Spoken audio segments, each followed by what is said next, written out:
We've got a great episode for you today. It's going to be a little different. We're going to take a little exit on the way to the college football season, and we're going to tell you about an important story that has to do with college football. I'm Jon Canzano. You can find my work at joncanzano.com.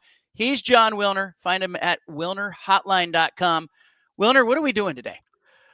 We're jumping into a little bit of true crime. Incredible story, originally published as an ESPN story 4 years ago by Bonagura and Adam Rittenberg about the disappearance of former Washington State coach Paul Wulff's mother, and just the incredible situation that they faced over the course of decades, trying to find her killer.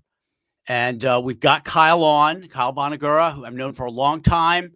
Covers college football for ESPN, and what he and Adam have done. The original story on ESPN has been turned into a multi-part podcast, The Unforgotten, Finding Delores Wolfe. I wanted to bring Kyle on to talk about this incredible story that, helps really put a lot of perspective on a lot of things, frankly, involving not only Washington State and Paul Wulff's life, but just, man, true. Like I said, it's a true crime story, and it is unbelievable.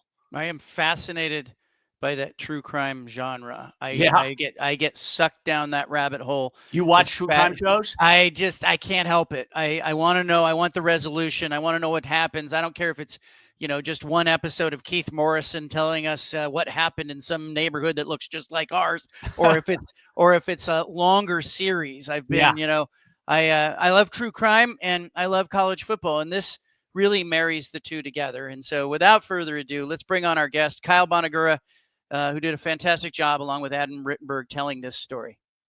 True crime / college football writer. Kyle, thank you for joining us. This is certainly different for us, and I think it's plenty worthy of some time here to get into an absolutely fascinating story that is fairly regional for a lot of our viewers and listeners. Right now, tell us where you are right now, if you wouldn't mind. Yeah, I am in the Fairfield Inn in Moscow, Idaho. Always good to be back here on the Palouse. Love this. And can you tell us what you're doing at this point here in Moscow? Yeah, so I don't want to spoil it, but I'm working on a fun story involving the University of Idaho State, that'll run sometime in November around the football game between those two schools, digging into some of the history and going on a little bit of a scavenger hunt up and down the state of Idaho this week. I love that. I love that you work somewhere that will let you go do a scavenger hunt. Yeah, it didn't take a lot of convincing, surprisingly, too. My editor was completely on board. She's great like that. So should be a fun story. It's always fun to, dig in on some of those, the schools that don't get a lot of the attention most of the time. So I'm having a good time. Well, we've talked a lot about college football on this podcast. And, one of my other interests is these true crime podcasts. You had a fantastic story and a subsequent podcast with Adam Rittenberg that you put together. And it really centers around Paul Wulff, the former coach at Washington State, former college football player, Cal Poly coach now. Wilner, I don't know what you remember of Paul Wulff, but I just remember his tenure at Washington State, and you don't get to dive beyond that. And I think Kyle and Adam did a really nice job of telling a fascinating story that I think our viewers would be interested in. Yeah, I mean, it's unlike any other story I've ever come across in college football, right? I mean, and certainly during Paul Wulff's brief tenure running the Cougars, nobody had any idea what was going on in his personal life, I assume, Kyle. And, it didn't go well for him at Washington State. And now I guess there's a little bit of insight now as to what was going on behind the scenes for him. So take us through, if you wouldn't mind, let's start with the high level. What was, the story you guys found working with Paul and his family? Take us through the high level first. I want to get into some details in a little bit, but explain to listeners who aren't familiar what you guys discovered. Yeah, so in 2020, Adam actually came across the story first, and it was really bizarre. He sent me a link to it, and we both kind of read about it. It outlined how Paul Wulff's mother, who had been missing since 1979, somehow had been found, or her remains had been discovered, something like that. And we're like, we didn't really know much about it. Of course, both of us just knew Paul from his time as Washington State's head coach, which was a very unsuccessful, period in Cougar history. So I think he gets associated with that, for fair or not, right? That's just the reality of it in our world in college football. But then we started reading more about it, and there's just so many details about the story that seemed almost too incredible to be true. And so Adam and I, we were kind of trading ideas back and forth and decided to pursue this story for ESPN back in 2020. And that set us off on this, 10-month reporting journey that culminated with us publishing a piece in August of 2021 that really, tells the story of Paul Wulff and his, starting as really as a child in Woodland, California, which is a small town outside of Sacramento, through his mother's disappearance, which happened when he was 12 years old, how that impacted his life, how that impacted his family's life, and how he was still able to make something of himself, right? He was a successful player at Washington State. He was a part of the team that knocked off UCLA in '88 when they were the number 1 ranked team in the country, and then progressed through coaching, right? He became a head coach very early on. He was the head coach at Eastern Washington, parlayed that into the head job at Washington State. And then, most people probably who listen here understand that was like I said before, not a good tenure for them, not a good era. But he handed the reins to Mike Leach, and things got back on track pretty quickly. And so after Paul, was no longer the coach at Washington State, he was an assistant in several places across the country. I covered the 49ers in 2012, and he was on Jim Harbaugh's staff there when they went to the Super Bowl. He was the offensive coordinator a few places before landing at Cal Poly, where he's now the head coach again. And so, as tough as that part of his life was, Paul, at Washington State, when you lose your mother when you're 12 years old, he also lost his wife later in life too, before he got to Washington State. The fact that he dealt with all those things and still progressed professionally, I mean, the level of respect I have for that man is hard to articulate. He's an incredible person and has done, just a good man, right? And his story is one that Adam and I, after publishing our story, knew that there was more to it. At ESPN, our story was very focused on him as a football coach because we're ESPN. But this podcast that we've recently put together is a true crime story. It is about the family. It is about his mother, Delores Wulff. The name of it is Finding Delores Wulff. And while he is, a central character here, it's his mother we're talking about after all. He's one of many very important characters in this story. And they've been really great sharing their time with us over the years. You got incredible access, and you got people to talk about Delores. And I think one of the things that struck me about both the story and the podcast was the pain of losing your mom at age 12. And that quote in the story about, Paul Wulff coming back home, he's coming back to a broken home. 1979, Delores seemingly walks out. Like it just didn't fit what everyone that you quoted and talked with didn't fit something she would do. Yeah, she was, 4 kids. Her life revolved around her kids, revolved around her family. She was born and raised in Woodland, big Portuguese family, brothers and, cousins everywhere in town. Meanwhile, her, and she was afraid of the dark. She didn't like going across the street at night, just terrified of the dark. But her husband's not from the area, had no real connections, and had gotten into some, struggles professionally in business. A couple businesses failed in town, and he really started spiraling as this alcoholic, and had made threats to her life on several occasions in front of her, to her family, to anyone who would listen almost. And, eventually, one day, her daughter, Anna Marie, called the house, looking to connect with her dad about a back pain issue she was having. He tells her that her mother is gone. That's August 1st, 1979. And that set into course a kind of a mad dash to try to find her, which, of course, was unsuccessful. Do you think the siblings immediately suspected their father? Yeah, I in fact, I know they did. And yeah, they told us, all 3 of them in the first 2 episodes of the podcast. It'll be 9 episodes. We actually have all, 3 of the ones who were kind of age, all tell us how they suspected their father right away. Paul was 12, so the family shielded him from suspicions about his father initially, right? Eventually he had a pretty good sense of how everyone felt. But the other siblings were 16, 19, 20, 22, 23, something in that range. And all three of them immediately blamed their father. Anna Marie, the daughter, went to police the day after she was, reported missing, tells detectives that, her father should be the primary suspect. Paul's brother Tom, who was four years older than him at the time, confronted their dad immediately and said, "You did it." His dad, this is crazy. So when Paul and his brother Tom get brought back to the house after a few days and they're kind of told this is kind of what's going on, their dad tells them, "Your mother is gone and she's never coming back." This is 3 days after she's missing, right? And he's already telling them that she's not coming back. And so there was never, he never tried to instill any hope that she could be found or she would return or anything like that. He was definitive from the very beginning that she wasn't coming back. And so for Tom, who was the 16-year-old again at the time, he said, from that moment, I knew that my father did something and he was the one who was responsible. This is, a story that I think people should dive into in the podcast. They should listen to, but the police immediately have to suspect it's dad and turn their investigation towards him. What did they find out? Yeah, so there's a detective named Ron Heileman who we had a chance to speak with. He had incredible recall about what this investigation was like. And so when he arrived at the house to begin his investigation, there's a 72-hour waiting period before they could really open a missing persons case in that era.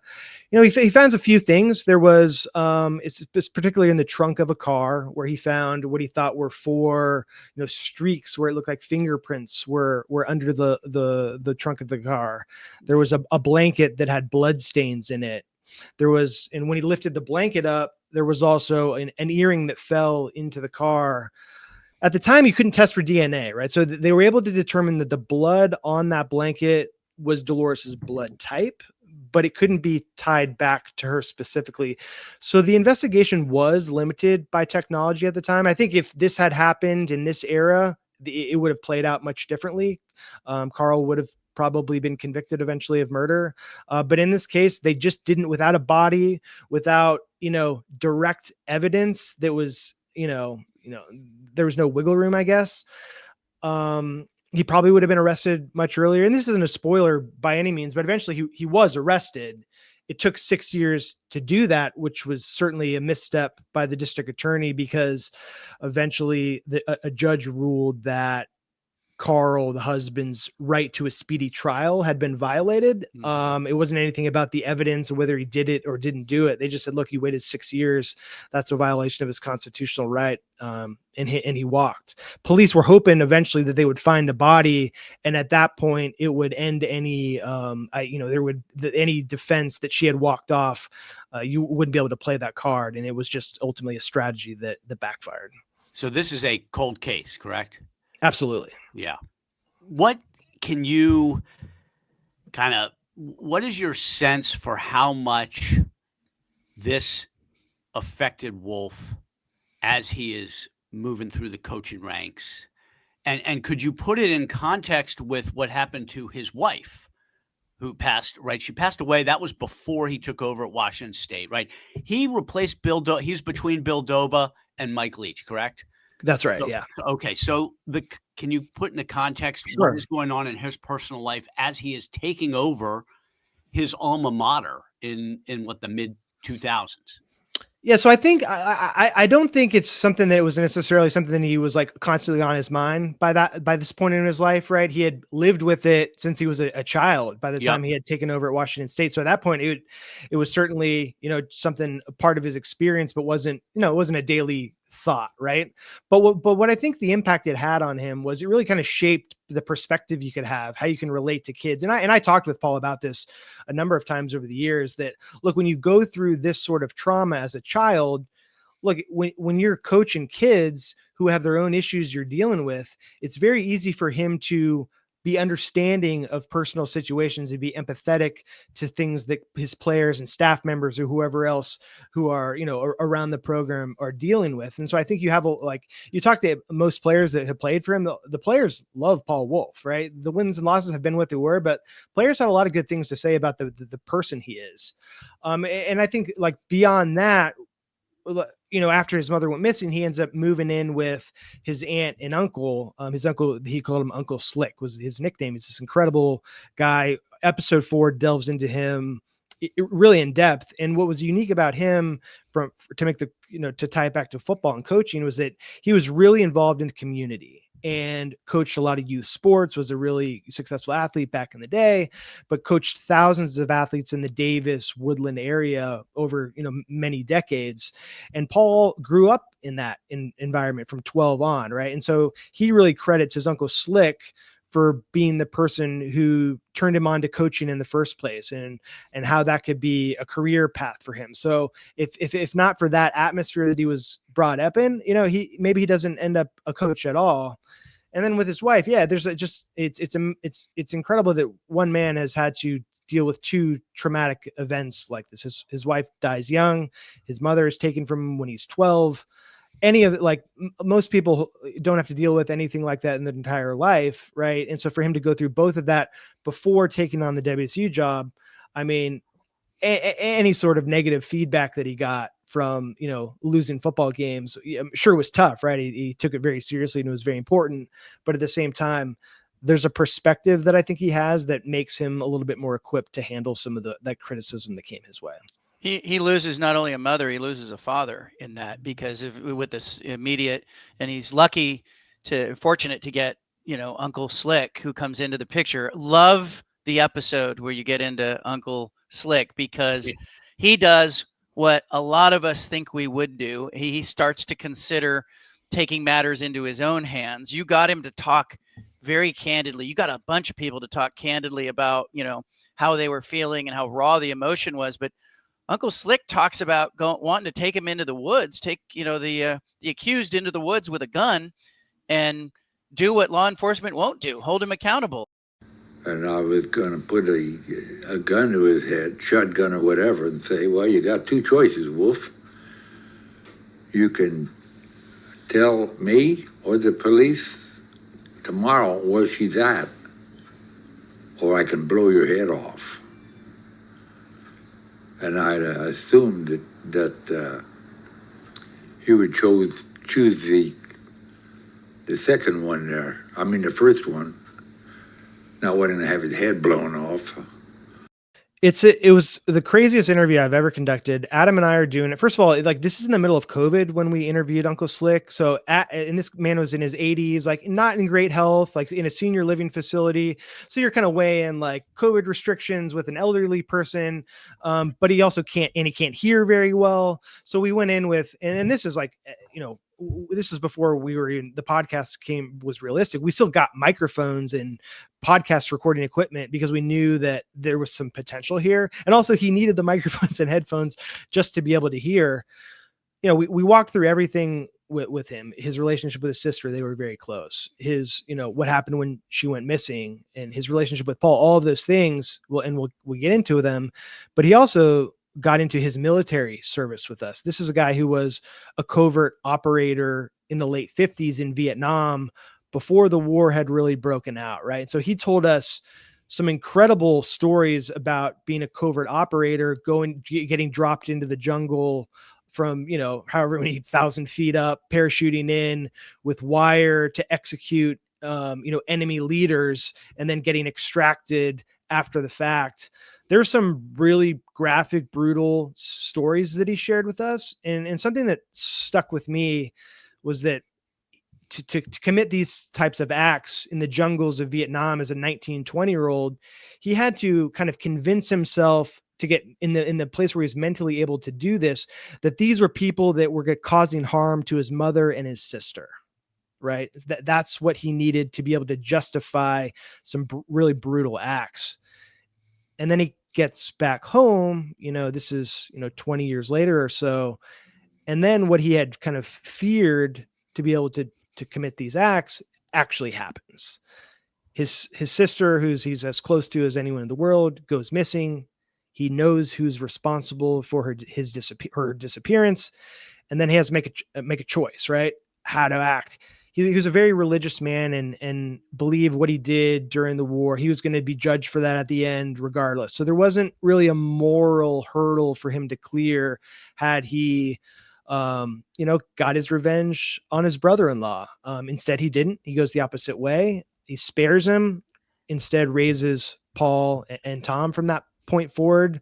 But really an amazing man. And Paul talks about him at length in episode 4. We hear from his sons, and it's, that man on his own could be a movie, I feel like. So we were happy to dedicate a whole episode to him.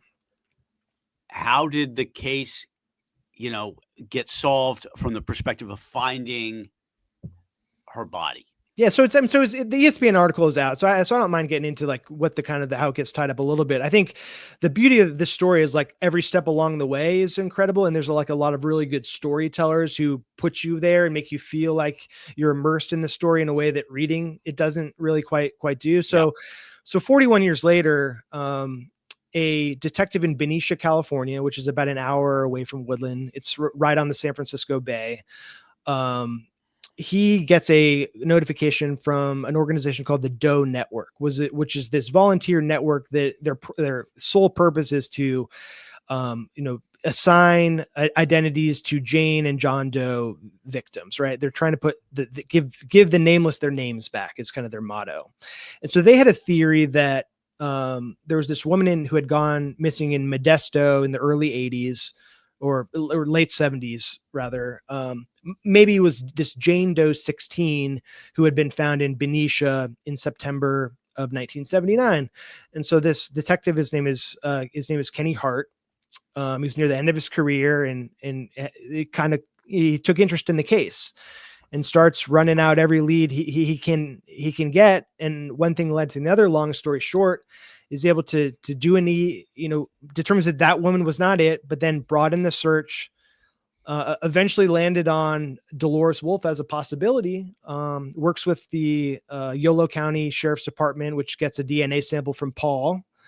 And then several weeks later, sure enough, they had the body exhumed, and sure enough, this body that had been sitting in a cemetery she was found 6 weeks after Delores was reported missing.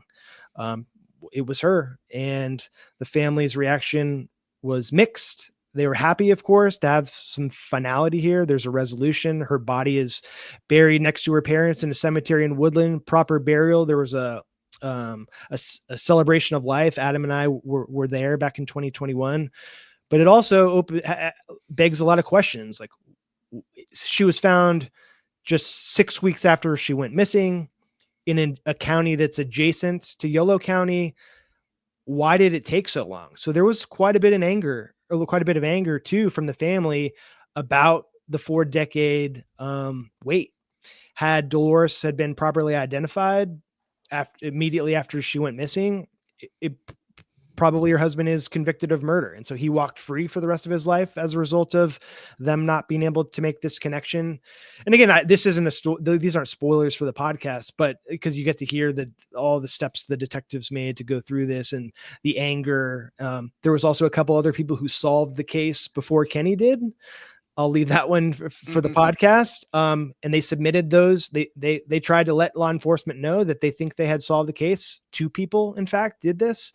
Fell on deaf ears. No one pursued it. So there's a lot of, we do look at kind of the missteps of law enforcement, systemic failures, those sort of things as well. But it's a very personal story, a family story. And we're really happy it's out in the world now, and excited for people to get invested into it. Yeah, you should be proud of the work you guys did. I think you did a fantastic job on it. And a couple of things that struck me with just the ESPN pieces, the similarity when you look at Paul Wulff and you look at the photos of his mother. I mean, I saw the photos of his mother with the ESPN piece first when I pulled it up, and I went, wow, like, I mean, the genetics there, like, that's Paul Wulff. Like, he looks so much like his mother. And then there's a portion of that piece where you write about Paul going to the jailhouse, and they've mic'd him up and they're trying to elicit a confession from his dad. And How did when he talked about that, like, did he feel like, because he didn't get the confession, even though he was mic'd up, did he feel like that he was fighting on behalf of his mom there, or what were his emotions around participating in the police investigation? Yeah, I mean, I think he was very willing just to do anything that law enforcement or his family wanted him to do to help progress this in the direction they wanted to move it. I do know that it was very disappointing that it didn't work. I think he kind of went in with not expecting it to, but having some hope that, hey, if I do this, maybe I'll get him to crack. I mean, he talks about, where's mom? Like, what can you tell us? And his father won't make eye contact with him. He's looking at the ground, just shaking his head. He told me it's, one of the craziest things he's ever done in his life, because, I mean, you said it before, John, he lost his mother when she went missing, but he did lose his father as well. And this is a moment that, you're questioning your mother, or you're questioning your father about what he did to your mother. And at this point, he was just, he was 18 years old. I think this was right after, either in his senior year of high school, or like somewhere, or maybe summer before his freshman year, somewhere in that period of time. So he's still a kid doing this, and asked to go to bat for law enforcement, because this happened right after his father was arrested. They arrested him, like I said, 5.5 years after Delores went missing. Just they had run out of options, and they thought that if after he was in jail, he spent 3 weeks in jail, that if Paul could get him to confess, then you have the case locked up, right? But it didn't happen, and partially because Paul didn't get him to confess, it certainly didn't help the case at all. So what happened to his father after he gets out, he gets released, and he's got a life to live, right? Yeah, so we actually are able to we didn't address any of this in the ESPN story. It just didn't fit, but we do in the podcast. It'll be episode 6, where we kind of trace what happens to him after he is, he doesn't get convicted of this murder charge. And he ends up moving back to Minnesota, where he's from, completely ruins his relationship with his own parents. His mom she's staying at kind of a senior care facility late in life, and she's telling her caregiver that she's afraid of Carl at this point of her life. He ends up stealing a bunch of money and farm equipment from his brother. He was staying there rent free, just completely wrecked all remaining relationships he had in his life. Then he, kind of hit the road and moved back to California. When he passed, he was, he was down living outside of San Diego. Anna and Tom, two of his children, tried to go get a kind of a confession at the very end of his life. That didn't work. But really, he stayed in touch with his daughter, who he had a very complicated relationship. It's one of the crazier parts of the whole story, actually, but I'll kind of leave that for the podcast. She stayed in touch with him for quite a long time, but for the last 10 years of his life, they were out of touch. And I'll tell you one other Paul story about his dad. He's the head coach at Eastern Washington, and he gets a call from a hospital down in Southern California. They're like, "Hey, we've got your father here. We couldn't find anyone else who's related. He's in really bad shape. Do you wish us? Do you want us to keep him alive?" And Paul basically says, "Nope, you can let him go." And so he has to make the decision a medical decision for his dad at the very end. And it was a bizarre experience for him. This was decades from the last time they had ever spoken. You had mentioned sort of the connections that Delores' family had in Woodland and around that Davis area. And I think it played as I'm reading about it, I'm thinking about OJ, right? Because OJ, everybody knew OJ did it. But OJ afterwards, he had a lot of problems trying to live a peaceful life. Delores' family made sure that Carl didn't have peace in that hometown. And in fact, the thing, jumped out at me at the ESPN story, people can read it, but they even put a bumper sticker on his car that he didn't know about that said, "I murdered my wife." And he drove around town with that bumper sticker. And, that family, you can tell that they love their sister. They love their aunt, and whoever, whatever relation they had to Delores, they were fighting in their own way, weren't they? They wrote murder on his garage door in animal blood. They left animal carcasses on his property. They threw a jar of urine through his window. They absolutely made this guy's life just hell. And that in episode 3, we document all of that. We hear from the people who were kind of running point on all those operations. That was some of the most insane stories I've ever heard in my life came from the family members telling the stories of what they did to make sure that he did not feel welcome anymore in Woodland. So let's a little bit of inside journalism here. You guys finished publishing the story. Walk us through turning it into a multi-part podcast. How did that process unfold? Yeah, so it was a long one. It took us several years to get to the finish line here, especially because we knew that we wanted to do it right away. But it's difficult, right? Because we do all the reporting for ESPN. So all of the interviews and stuff were conducted as ESPN interviews for a story about Paul Wulff, right? And so you can't just go freely, just go do it elsewhere. So luckily we have very supportive editors who believe in this type of journalism and could see the value of the story and understood that while the larger version wasn't necessarily an ESPN story, it was one that should be told, and it should be told by us. And so, we eventually got the sign off from all the people that we needed to be able to pursue this as a podcast project. Then we, shopped it around for a while. We had an agent for a little bit who was shopping it around. And it's really an interesting time in podcasting where these sort of stories, like, because there's not a long tail on it, right? It's 9 episodes and done. So they're really hard to sell now. It wasn't always the case. And so we didn't find anyone who was willing to kind of invest in it from the start. And so we kind of moved, that took about a year and a half. And then we, luckily, maybe a little over a year ago now, we latched up with a guy named Wes Ferguson, who runs a small podcast production shop down in Texas. And he had a previous relationship with a good friend of ours, Dave Wilson, who's an incredible writer for ESPN.com based out in Texas. He had gone to junior college with Wes down in Kilgore, Texas, and they had remained in touch. And he had done season 1 of The Unforgotten, and it was this podcast story about a woman who went missing. Her husband was responsible, and they were kind of reinvestigating that story, but he was also looking to do other seasons on top of it. And there's kind of a natural fit there. The Unforgotten is really kind of sums up what we wanted this story to be. Like, we don't want people to forget about Delores Wulff. Her family doesn't want people to forget about her and who she was. And so it was a really good fit. And it's been great about working with Wes and in his company Free Range is that Adam and I got to do a lot of, like, we drove the vision for how we wanted the story to be. We re-interviewed a lot of people just because the line of questioning would be a lot different. We did use some of the original ESPN interviews as well to complement what we did now. And just really went much deeper into the parts of the story that we didn't understand as well before.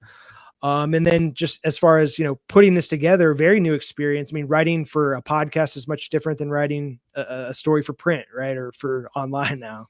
Yep.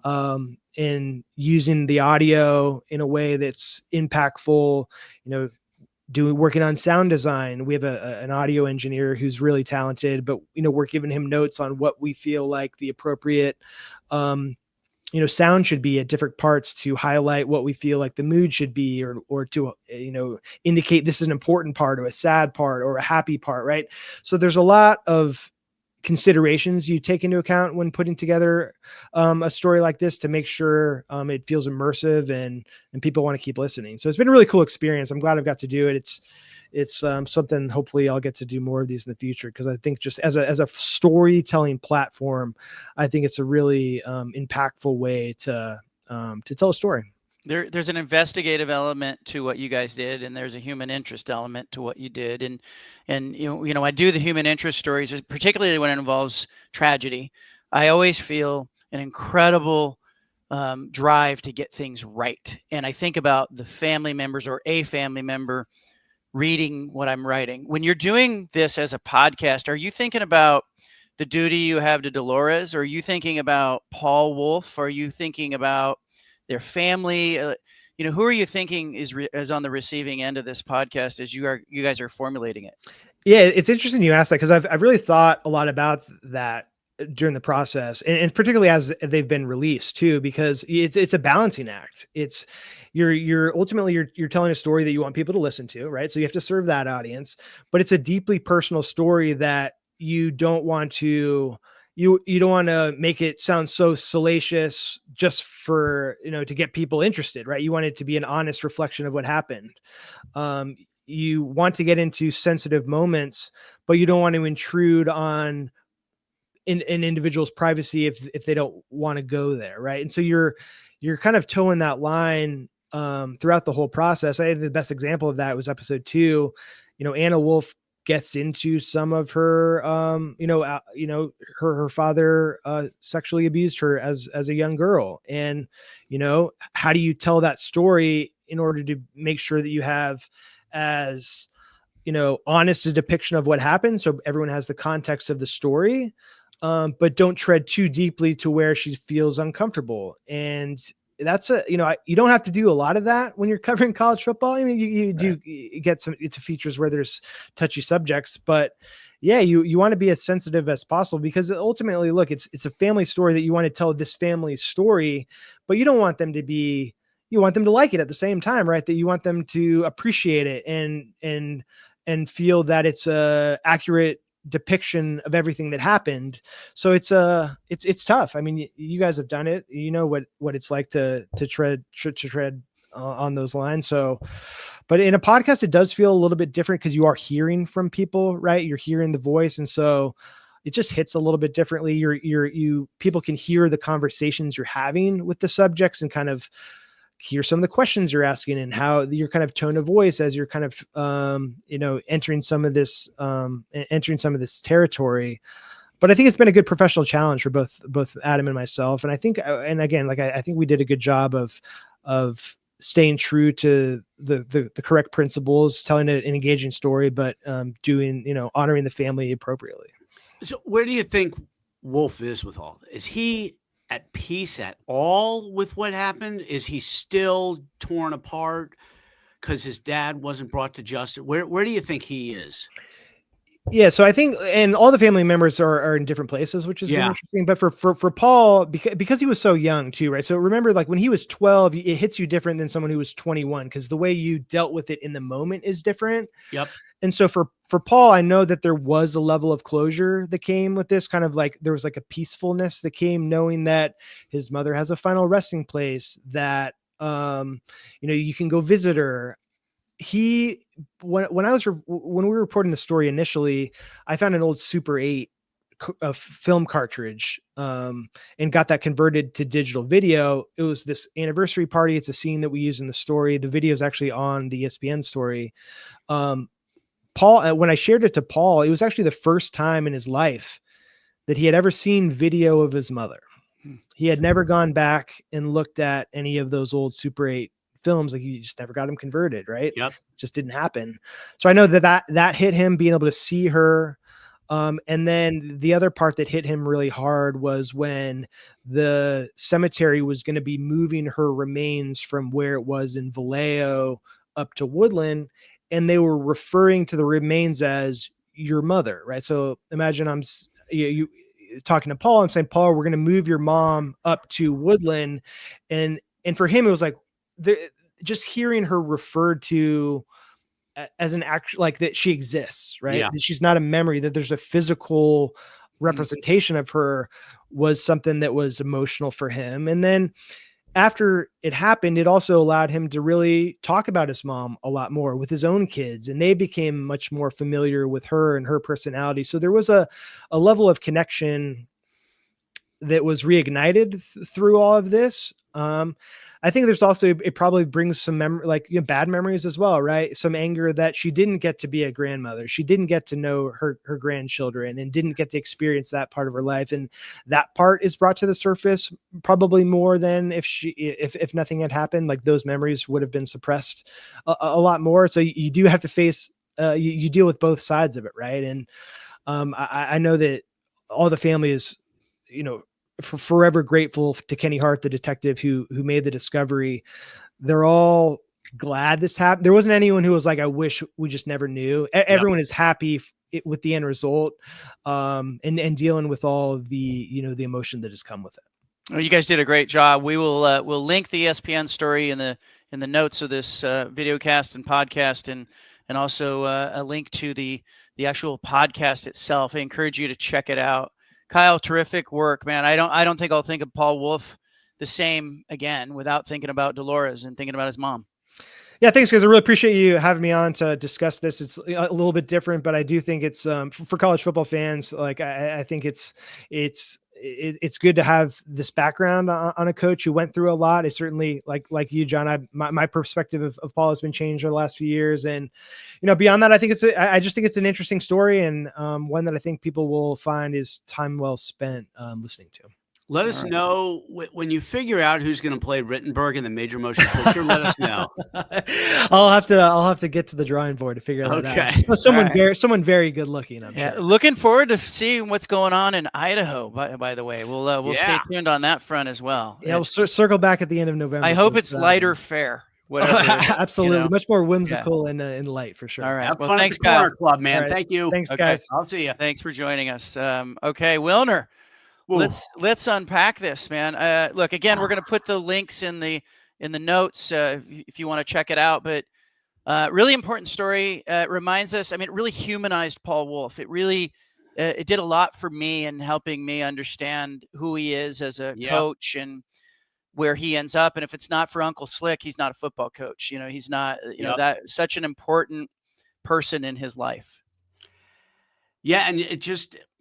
And we touched on it with Kyle, it puts a different, just from a football perspective, it puts a different light on his tenure at Washington State, which was not good on the field. And that had a big impact on the Cougars in subsequent years. Leach eventually got it turned around, but it's like, you never know what's going on behind the scenes with people, even someone who is in the spotlight like a college football coach. Yeah, and I've talked with coaches over the years that are assistant coaches on staffs, and they'll say, you don't really know what happened during that season. Maybe a team went 6-5 and they had higher hopes, and they'll tell you later, hey, there were personal things going on behind the scenes. And I would encourage people that, if you work in an office setting, you'll see people who will bring, the personal things that are going on at home.